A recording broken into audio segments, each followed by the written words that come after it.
Hello, and welcome to Alternative Viewpoint.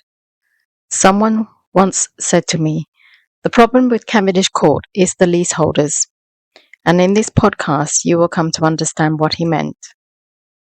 This podcast recounts all the directors and their supporters' behaviour towards the leaseholders since the formation of Right to Manage. The main protagonists are few in number, but they are the most aggressive and dominant. Once the protagonists became directors, they, along with their co-conspirators, were consumed by their lust for power and control. Their desire for the directorship may have been motivated by altruism, but their ignorance and greed gave rise to arrogance and supremacy. They subjugate the weaker leaseholders by issuing threats of court actions and financial penalties, using prime property management as the enforcer.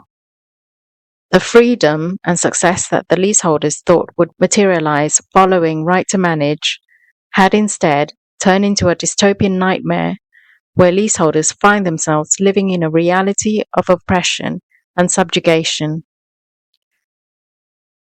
Okay, so this discussion revolves around the behaviour and the attitude of the leaseholders in this building, and it shows very clearly the problems I've had to try and do anything in this building. And the biggest problem is the extreme ignorance and the extreme stupidity. So the first obstacle was with one of the leaseholders, Brett. Brett has been a director of the RTM companies since its formation. Like, he's been director non-stop.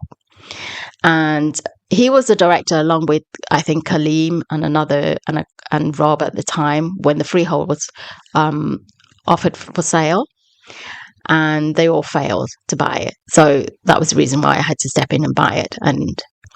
But then we know that after the freehold was completed, he suddenly decided he wanted to be a director of the freehold company as well. And you know that at the time I wasn't actually cognizant of his motivation. Like, the way he behaved, I should have sort of guessed, really. But then I started working with him, and it dawned on me that he didn't have a clue what he was doing. His motivation was purely, like, it was all for him. He couldn't do a thing. He didn't understand the paperwork. He couldn't even check an invoice, right? So there was me trying to manage the RTM company and the freehold company at the same time, and I was trying to sort out the freehold company because I'm not familiar with running a company before.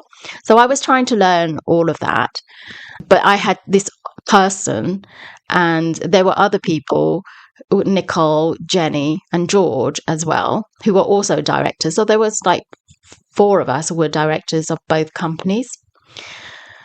And he started coming up with ideas. Like I said before, he wanted to change the company name, and I said you couldn't do that because you don't own the company.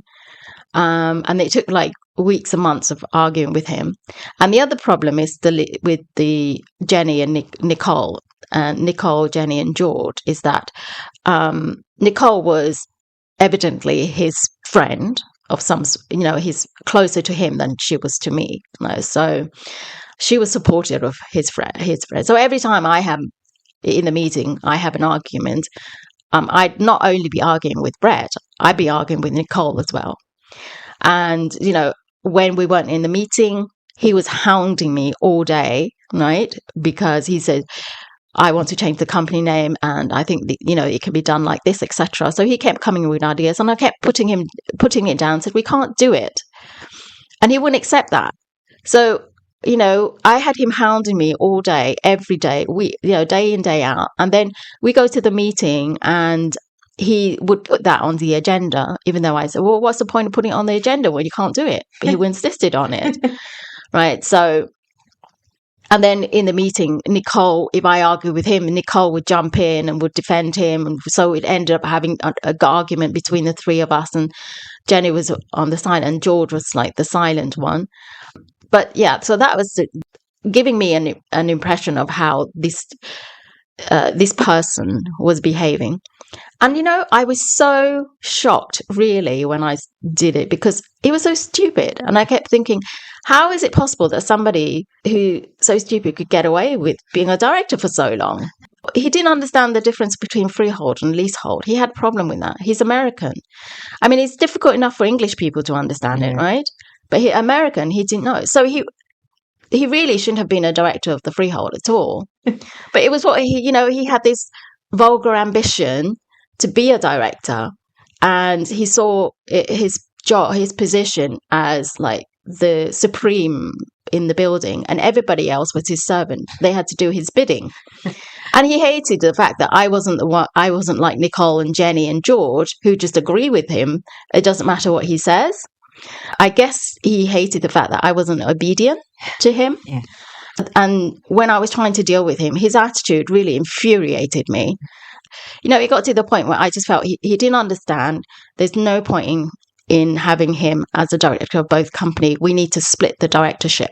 And I called a meeting with the leaseholders, and I said, we need to split the directorship. But what he did was he called a clandestine meeting with him, Jenny, Nicole, and George. And I didn't go to the meeting, but they were. Were you invited? Did you even know about it? I knew about it, yes. But I didn't go. Mm-hmm.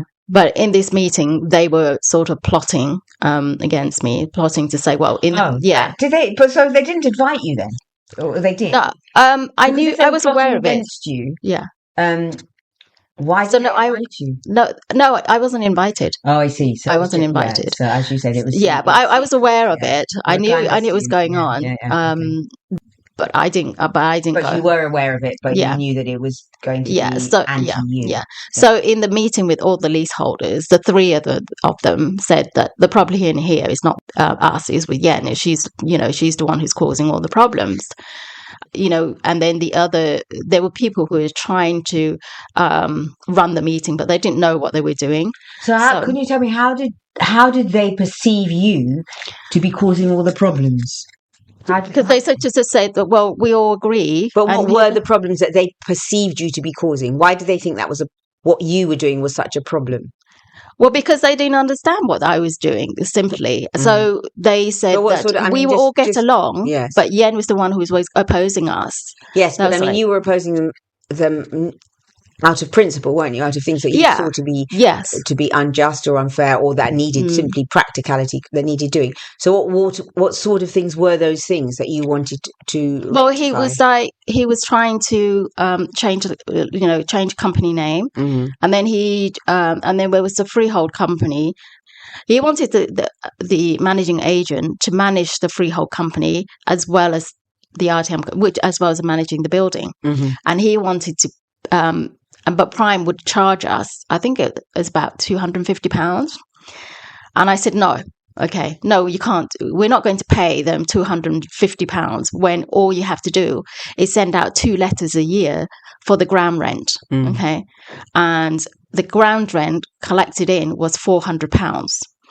That would take away more than half the money. Yes. Paying this company to send silly. 2 letters, right? Yes. Because they hardly. So you were just pointing out practical defects in what they were doing. Yeah. And they didn't like that, even though you were trying to save everybody money and time and money. They don't understand it. And this is the whole, I'm talking about generally the whole building, the lease, the like 99% of the leaseholders in this build don't understand.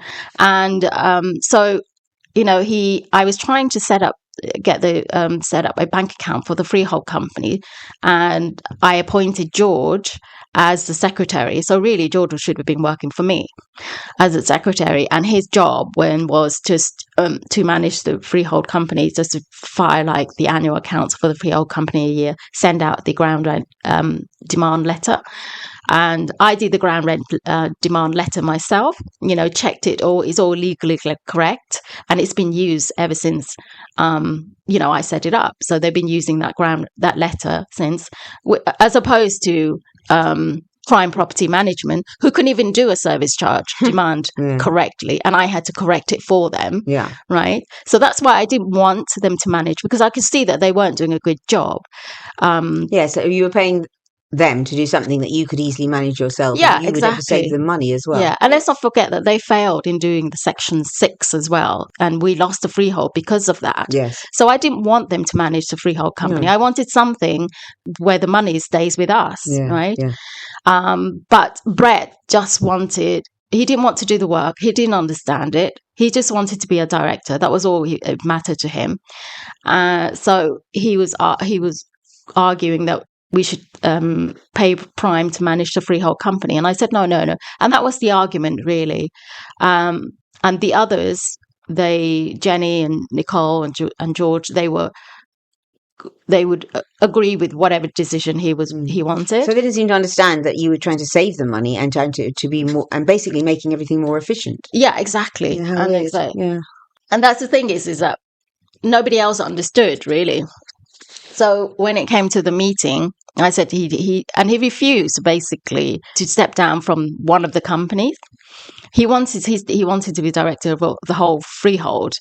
And you have to remember Napoleon in Animal Farm. Yeah. That was the thing. Like, his greed was unbelievable, off the chart. I'd never seen anything like that. And but the others, they said, well, okay, well, they agreed with him and Nicole and Jenny and George, and said, okay, fine, we'll just have him as a director of both company. So that meeting ended disastrously.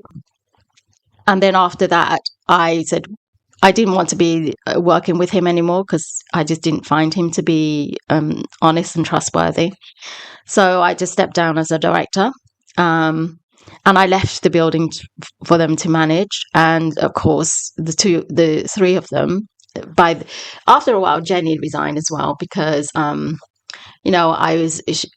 guess she realised she wasn't doing, she shouldn't have behaved the way she did, and she stepped down. So it was left to the three of them, Nicole, George, and it was like Nicole and Brett, really. George wasn't a director, he was just a secretary. So it was left to the two of them. And then in another meeting, in one of the AGMs, they wanted another director to step up for the RTM company, and Nicole persuaded George to help him because they were the only ones who were getting along with each other. Mm-hmm. Yeah, exactly. Mm-hmm. So there was the three of them being directors of the whole, both companies and the whole building, and they went on like that, did nothing because they didn't know what to do. And after a while, Brett decided that he didn't want to be a director of the RTM company anymore. So he resigned from that, and he was only a director of the freehold company now. So there was just Nicole and George, who were totally incapable of doing any work. And that was from about 2020 to 24, where they withheld meetings in the building and did nothing, mm-hmm. and just allowed Prime to do whatever they want, which was nothing. And then in the meantime, I was fighting with Prime to get them to do the work and also to set up a meeting. And they were just ignoring me because Nicole at the time told them to ignore them because she said that I don't want to have a meeting. And Prime basically just took instructions from the director. Mm-hmm. And when I told them, why are you not holding an AGM? And she said, well, the directors don't want an AGM. So by law, we don't need to have meetings. And I said, actually, by law, if there's 5% of people requesting a meeting, you have to hold it. But she kept arguing. I kept thinking, I always thought that you had to have an AGM. Well, just before you submitted your accounts, you need an AGM. Yeah. Well, the thing is that this property manager, Demi Williams, she's quite a sleazy, she's a very dishonest person. Eventually, come 2024, after I got Oliver, who was another leaseholder, and he was involved with me at the time and a few others trying to get Prime to manage this building properly and sort out. I got him to basically send emails to everybody and said, look, all of you, you're going to have to step in. But at this time, they were all sleeping. Nobody asked what is going on in the building. Nobody complained about the state of the building. They just pay their service charge, and nobody even asked, why isn't there a meeting for so many years? And so I said, Oliver, you need to send out emails and call meetings with the leaseholders, and so we can get more people involved and put pressure on Prime. That's what he did. And then the leaseholders started having their own meeting to discuss how we're going to deal with Nicole and George as directors. And you see, and in the meeting, you'd have people like Mamas, Salim, Kaleem. Kaleem was the director in the past. These ones, they would like try to run the meeting, come up with ideas on how the directors could be removed, etc. So they were wanting also for the directors to be removed. Eventually when what were their reasons then? What obviously something had changed. They'd begun to see that they weren't doing what they were supposed to do. Is that was it? Yeah, that was it. Yes, that was it. Mm-hmm. So they started, Mamas and the others, they started contacting Prime and said, we want to have the meeting. And because now there was more people, Prime couldn't really say no. So they held an AGM, which was in 2024. That was when I was supposed to be the director. Mm. And because of all the hassle I'd given Prime in the past, they didn't acknowledge me as a director because they knew I would sack them. You heard in the other podcast, yeah. Yes. And it went on, and then we had to call another meeting, and then this guy, Mamas, decided, okay, I'm going to be a director now. And I said, Mamas, you shouldn't do it because you don't know what you're doing. Like, you haven't done nothing. You have done nothing. You have never even complained to Prime about anything. He has absolutely no clue. But it's just the idea, okay, I'm going to be a director. The others, they liked him better because, so they said, okay, Mamas and James, you'll be directors. But the problem I have is with these attitude of these few individuals in the building, with Brett, Nicole, Jenny, George to start with, and then Mamas, and now James and Shalene. So Shalene and James are new people in the building. They know nothing about Cavendish Court, really. They know nothing about the history of it. They know nothing about the problems. They know nothing about RTM. They know nothing about the legality of it, anything. But James is, being a young buck, he decides that he'd like to be a director. So he starts volunteering himself to be a director. And because of the fact that in the past I've said things to these people, and they decided they didn't like me, so they want James to be a director. And this time, Prime did accept James and Mamas as director, but because these idiots have no experience, no knowledge, the right thing to do, the first thing, was to sack Prime Property Management. Mm-hmm. But they decided to keep on this company. That was on the advice of the other guy, Kaleem. And they said, okay, we're going to be working with Prime, we're going to sort it out. And of course, like, Prime is completely useless, and Mamas is useless. And, and first they proved they're useless. Exactly. Before, so it seems stupid to trust them again. But we're dealing with people who are very, very stupid. Like, of course, like, Mamas, the first thing he did was the garden, literally just killed off every plant in the garden. Mm. And he doesn't know how to do anything. He doesn't understand that to do the work in this building, you should really follow a plan. You should have a project plan, right? Yeah. So he sent out a wish list that he called a wish list. He called it, some ideas I want to do for the building. I said, you can't use that, okay? This is a restoration project. Yeah. You need to have a project plan. And I sat down and I created a project plan for them. There was Shalene, the new person, who was not a director. She, like I told you, she doesn't have a clue what to do. But she decided that she would support the directors. So when I sent out the project plan to all three of them, I said, this, you need to use this, and we'll go on with this. Because, this restoration project could go on for a few years. You need to document that and keep that and document it so that you can show to what extent things have been achieved or not. Yes. Yeah. keep a track on it all. And exactly. This is the thing that they don't understand, how important having the project plan is. Yeah. So they ignored it. And I know it's because they were taking instructions from Mammoth, yes. Right? And it's the same thing, is that when he demolished the garden, I was quite shocked, but I decided to quickly drew up a design of the garden. And again, like, that's the other thing, is that they have absolutely no plan for the garden. You need to have a plan for that. Again, I said, what is the plan for the garden? Then what is the theme for the garden as well? You can't just go in there and dump, and say, we're going to plant some flowers.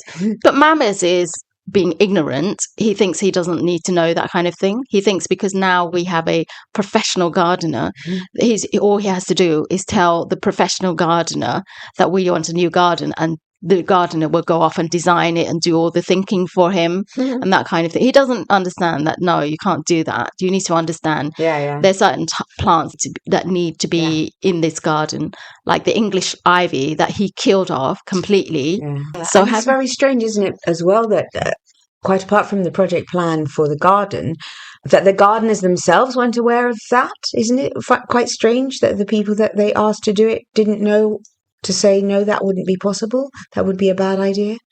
The gardener, I had discussed with him, planned. It wasn't drawn up or anything yet, but we walked around the garden and we sort of said, okay, there, we'll put a bike parking here. We'll remove some of the plants and sort of the thing. But the thing is when Mammoth took over as director, he told them to clear everything. And they just followed his orders, essentially. And so did Brian. You would think that being a professional company, like after he killed off all the plants, I said, you can't proceed with cutting down the trees now because it would be too much environmental damage. And I pulled my application from the council, but he went ahead, hired a company, reapplied to the council to cut down the trees. And Prime helped him to do that. When this is a problem with Prime, Prime should have told him, yeah, you can't cut down the trees now. There's no point in applying to council because you can't do it. But they didn't care. They were just doing it. So they applied to the council, and that application sat with the council now for the past 8 months with no, the council's not replying to them. I told them, you need to actually withdraw the application and do what I tell you to do, which is you have to put back all the plants that you took out, and put this garden into a presentable state. It's quite dishonest with it. He didn't tell the council. He just went ahead and reapplied to cut for the trees. Didn't tell them the plans have changed and the garden doesn't look the way it does before. No. So I contacted the council and I said, look, we can't proceed with this because I've looked at the garden and it'll be a mistake to cut down the trees there. And the council agreed and they said, okay, we'll withdraw. You give us the application reference. So I went to Mammoth and I went to the Prime and I said, can you give me the application reference so I can go to the council and withdraw it? He refused. His attitude was, I don't want you to interfere in this. I want to let it play out with the council. It's already been 8 months. They ignored it for 8 months. You can't push ahead with it. And this is the thing that he doesn't understand. He thinks that people will do as they are told because he's the master and he's giving orders. And because he's got people who are obedient to him, like Prime and Shalane and James and Jackie and Oliver and certain people in the building, that he can do what he wants and get away with it. No, that is not true. And it's the same with Brett. He didn't understand the freehold company. And we had 2 people in the building who want to join the freehold company because they missed it out the first time. Yes, yeah. But Brett didn't know how to work out the cost of the freehold. So he left them waiting for 1.5 years. He even went to the solicitor that we hired to buy the freehold and asked him, do you know how much the freehold costs? And said, that shows how ignorant he really was. So the solicitor wouldn't know something like that. No, because it would vary from building to building, wouldn't it? Exactly. Yeah. It's a freeholder who sets that price, but he doesn't have a clue how to do that. He went to the solicitor and asked them. The solicitor couldn't respond to him, so he just waited. In the end, he had to go to me. He had to come to me and ask me how much to charge. So I was the one who actually got these people into the freehold. And it shows you the level of ignorance and the level of arrogance you're dealing with as well. In the end, it was Wanda and James who, those two people, after waiting a year and a half, they finally got in. As had it not been for me, they would no, they wouldn't. And that's the thing. That's the thing, is that nothing gets done in this building unless I had to do it. But when I try to do it, I come up against a wall of stupidity and ignorance, arrogance and greed, and it makes it impossible for me to get anything done. Another example is when I tried to shut down the RTM company, and I drafted up the instructions to do the shut down the RTM company, and it was quite straightforward. And I sent it to people, and Mammers came back to me and he says, "I'm not sure if that's legal." If you don't understand what's legal and what's not legal, you should never be a director. But that's the thing. It's like you have people like him and Brett completely oblivious of things. That's why he doesn't understand that Prime needs to be sacked, because he doesn't understand what Prime is doing is right or wrong. He just understands that this is a professional company and they're taking orders from me and they will do what I tell them to do. It's like, but he doesn't care. He's putting himself in a situation where he has to have legal knowledge, because, you know, you have to read a lot of Companies House Act and, you know, landlord and register. Yes, and he could get himself into trouble and therefore the rest of you into trouble if he doesn't abide by the law and he doesn't do things professionally or legally. Yeah. For these people, it doesn't matter to them. When he doesn't understand it, but what he does understand is being a director. You know, when it comes to being a director, they understand that really well. James as well. But when it comes to doing legal paperwork, and let's not forget that nobody in this building has ever looked at the service charge. They get sent the service charge and they just pay it. They never question what's on it. You know, this is the obstacle. So in the end, we couldn't proceed with shutting down the RTM company because these people don't understand. The other problem I have dealing with this level of ignorance is that while they don't know anything, they're also very vocal. Every time there's a meeting, you'd have people like Kaleem. And Kaleem is a failed director, by the way. He's one of the nastiest people I've ever met. He said to me, "Oh yeah, you know, you probably do a good job as a director, but I want you to fail." He said that to me. My goodness. Yeah. And then when I said, the state of this building is down to the fact that you were a bad director, you didn't know how to do your job. But he came back and he says, I haven't been a director for 5 years, essentially blaming other people. Yeah. It's like, and he can't read. You know, when I send an email, you know, he complains, "Oh, she's always sending long emails and it takes me ages to read it. I can't read it." So he complains my emails. So basically, they want all the power, but they're not prepared to do all the sort of detailed work that is necessary to actually run the thing properly. Exactly, as you said. And that's why we had so many problems. Yes. And then every time there's a meeting, people like Kaleem, Mamas, Brett, they would be the most vocal in the building and they would intimidate people, you know, to run the meeting. It's so excruciating going to these meetings. I'm saying when it comes to doing the thing I want to do for Simon and Mr. Sim, it's virtually impossible because I'm dealing with this level of arrogance all the time. Shalene, for some reason, she decided she would be friends with Mamas and she would be supporting him. When I sent out the project plan, they ignored it. So James is another person who's just obedient to it. Even though he's a director, he doesn't really have a say in the management of the building. It's not an equal balanced relationship because the decision is made by the higher power, which is Mamas is decided that would be him. I find that there's certain sort of master-slave relationship in this building. And that's the strange thing is why somebody like her, who's a chartered accountant, would even want to be supporting this person. Every time I say anything against Mama, she would come out barking at me. And I remember one of the emails I said to her, "You need to stop behaving like a Rottweiler bitch." Like, she emailed me back and says, "I'm going to take you to court and sue you for defamation of character." And then she signed it Rottweiler. Do you see that's the kind of mentality? Yes, I do understand that. Prime left a tree growing 2 feet away outside her front property, her property. So the tree over the years has grown big. And every time I saw it, I think to myself, oh, that tree is going to present problems, because it was just 2 feet away from her window. It was blocking the view for one thing. And then it started trying to break down her window in order to grow through it. And you see, this shows how incompetent this prime property management I absolutely agree, but I'm just but she doesn't. So why is she not saying that we need to sack prime? That's what I want. You see, that kind of mentality. She's the one who really should have a strong reason to get rid of this company, because instead of cutting down the trees years ago, they just left it.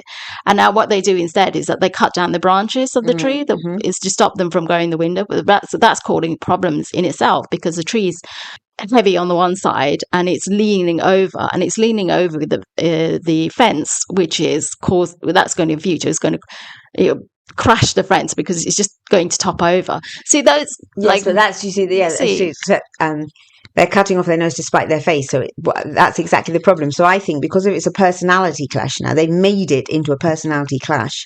There are problems in the future that these people don't understand. And really, instead of trying to be directors, they need to accept the fact that they don't know what they're doing, because they can't sort out like the management of this building. No, I know, but I mean, they never are going to see that, are they? Well, they should see it, because they're the one who's losing. If this building doesn't look tip-top, or the one who's losing money are them. They're the one who's losing. They don't know how to add value to a property. They don't know how to manage the residents in the building, because there are people in this building who don't want to pay prime, and they have withheld their service charge. And rather than sacking prime, because that's all they have to do. If they want people to pay their service charge, just sack prime. But there are people who are assertive enough to stand up for themselves, and who say, well, if you don't sack prime, then I'm not going to pay the service charge, because I'm not paying this company. So how many people are doing that? 3. 3. Me. Yes, yeah. Well, I wouldn't want to pay service charge, because I'm the one who's doing prime's work for them. Exactly. You know? So why should I have to pay them? Yeah. But rather than sacking prime, they gave prime a pay rise, and they were saying to prime that they have to go after these people with the solicitor and hurt them and make them pay them financially and get as much money from them. And that was from Kaleem. I find that attitude so nasty. It's really unpleasant, because you think they would be with the other people against prime, wouldn't you? Yeah, exactly. Yeah, I cannot believe that they're doing that. But one of the guys, Rob, he's been supporting this building for years. He's been the director who's done the most work, and he's been supporting all 3, doing her out of off his own back, got no money for it. It's time for them to support him now. But instead of doing that, they're attacking him, and that's how they behave towards each other. And I find that's it's not productive for this building. So let's be clear. So just to be clear, did you say Rob was one of the 3 people who's not? Oh, that's interesting. And he's done all this work, and he's actually been very invested in this. Yeah. And now they're turning against him. Yeah, he's unbelievable. I mean, when it comes to the freehold as well, it was Rob who was the only person who actually was invested in buying the freehold, and it was something that he'd wanted for a really long time, because since he bought the property, and he's one of the few remaining original owners left. Yes, and when we lost the freehold, Rob was still hopeful that we would get the freehold back. And he called me back to help, because at the time I wasn't really involved with the management. So he called me back, and then he was still setting up meetings, and there will be a few stragglers who turn up, and we would be having meeting to discuss how we're going to buy the freehold back off from the new freeholder. And he was saying, well, we need to be prepared next time. And what we're going to do is set up a freehold company, so that when the freehold is offered for sale, we're ready to go. Yes. So, he was involved in the work. Brett had nothing to do with any of this. Kaleem and all the others, they had nothing to do. They weren't interested. And so now that there's something that he needs from them, they're not giving it to him. Exactly. He needs their support now. And he's done all this already, sort of really helping everyone. And now that he needs a bit of help and support, they're not interested. They're backing prime against him. Yes. And this terrible. There are going to be future problems that we're going to have. So one of the the bizarre things like Mama said to me when he cut down the trees was, he says, nobody expects Kew Garden. So it's kind of, it's a weird thing to say because the way the garden is, it's just awful. Yeah, it's not adding value to this property at all. Yes. Yeah. Yes. I just wonder that these people will ever understand enough. But are there other people that might understand? I mean, how many, are there not other people that we... There are people who do understand, but they're afraid. It's like Mr. Sims, he doesn't want to pay prime property management at all. And Simon, they don't want to pay prime property management. And is everyone else aware of the fact that they felt bullied into paying this? Because if they don't pay, then Prime will go after them and fine them money if they're late with their pay service charge. This is where companies like Prime have got too much power, and that needs to be corrected as well. I completely understand that, yes. But I just think, because it just seems like it's just this horrible deadlock situation where they're not going to admit that they don't know what they're doing, doesn't it? Yeah, I think that is probably the biggest tragedy is that there's going to have to be a tragedy before these people understand. Yeah, exactly. And something's going to go wrong. Something will go wrong. They're going to you have realize that they're doing some things illegally, or they haven't sought the proper professional advice, and because. In a sense, it would be possible probably, although one won't go there, to sue Prime because, they aren't doing what they're supposed to do.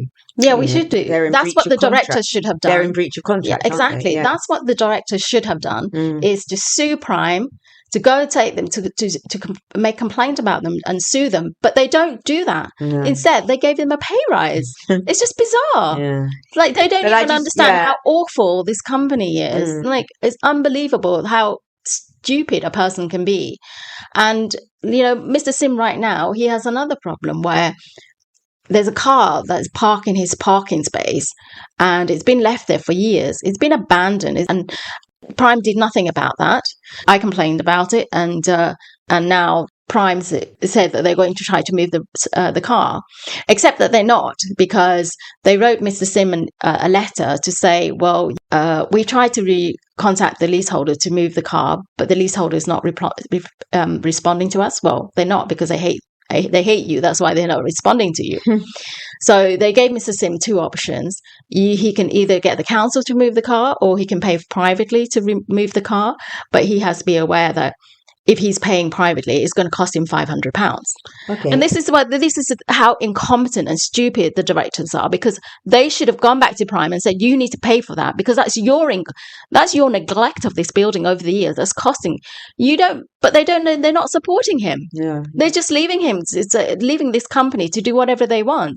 That's why they're totally unsuitable. They're not.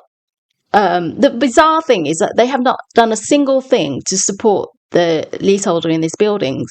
So we have a door with a broken lock. The doors don't lock properly. But instead of actually repairing the lock or replacing the lock, the stupid directors told Prime to send out an email to say that you need to lock the door properly. If you don't lock it, we'll fine you. That is the idiocy that is in this building all the time. Yes. That is just so backwards. And because Brett was so obsessed with being director, it meant that Mr. Sim was deprived of a garden for all these years because he didn't know what to do. So he just left. No, this is why I want to bring light to this situation. Yeah, exactly. Bring attention to what's going on in this building. Yeah. Because they are cruel and stupid and unkind. But I think you need to get the people who... they're nasty to anybody they don't like. They're just simply nasty. Of course. And the way they gang up on people is just disgusting. So why is Shalane supporting Mammoth? He's the last person you'd want to support. Like, I think people, probably it's people get scared, don't they? They just think that they're going to, because if people are bullying other people, then... But she's joining in the bullying. Yes, exactly. She reminds me of the relationship between Ghislaine Maxwell, Jeffrey Epstein and Andrew. It seems like she'll support this person no matter what what they do. Yeah, no matter what asinine ideas they have or whatever they do, she just blindly supports this person when she shouldn't. And it comes down to the fact that she herself is extremely ignorant because she's a new person in the building, right? She doesn't understand right to manage or how a building needs to be managed. So she shouldn't be actually doing that. And James shouldn't be a director at all because, again, he's new. And his role in being voted in to be a director, he was actually, when he was working with me, and I said, we need to get rid of crime. And he was, all for it.